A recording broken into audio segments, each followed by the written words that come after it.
নমস্কার, এস কুকিংয়ে তোমাদের সবাইকে স্বাগত। ডিমের তো অনেক রান্না তোমরা বানিয়ে থাকো, কিন্তু এই পদ্ধতিতে একবার ডিম ভাপা বানিয়ে দেখো, একদম ইউনিক পদ্ধতিতে।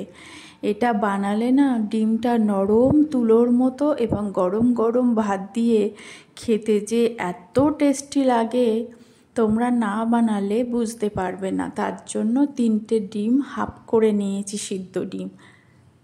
এবার হাফ করা ডিমগুলো ছুরি দিয়ে ভালো করে কেটে নিয়ে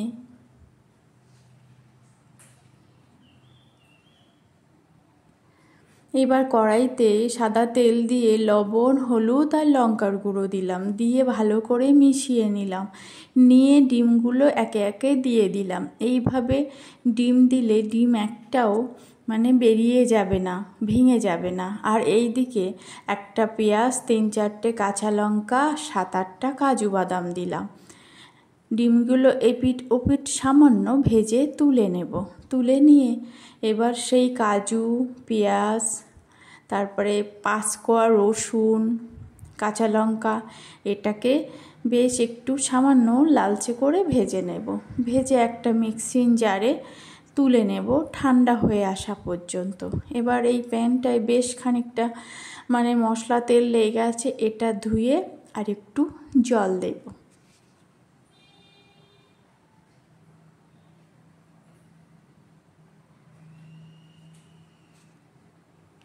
আর দেব 2 চা চামচ মতো পোস্ত।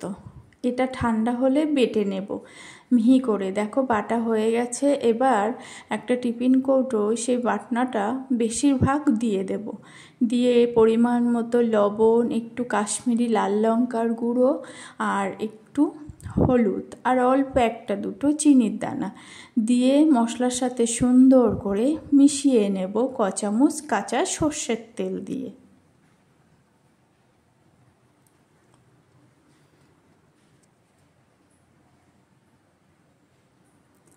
ভালো করে মিশিয়ে নিয়ে একে একে সেই ডিমগুলো দিয়ে দেব। দিয়ে আবার উপর থেকে অল্প সর্ষের তেল আর কটা চেরা কাঁচা লঙ্কা দেব। আর প্লেটটা ধুয়ে একটু জল দেব।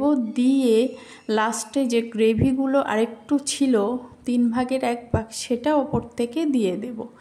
দিয়ে নরম হাতে মিশিয়ে এটাকে টিফিন কৌটোর ঢাকনাটা দিয়ে একটা কড়াইতে জল গরম হতে দিয়েছি, একটা স্ট্যান্ড দিয়ে কৌটোটা দিয়ে জলের মাপটা ঠিক এই পর্যন্ত রাখতে হবে।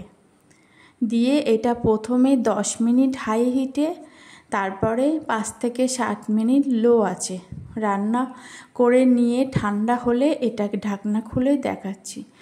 যেমন দেখতে সুন্দর, খেতে অপূর্ব, মনে হবে যেন অমৃত, এত সুন্দর লাগে।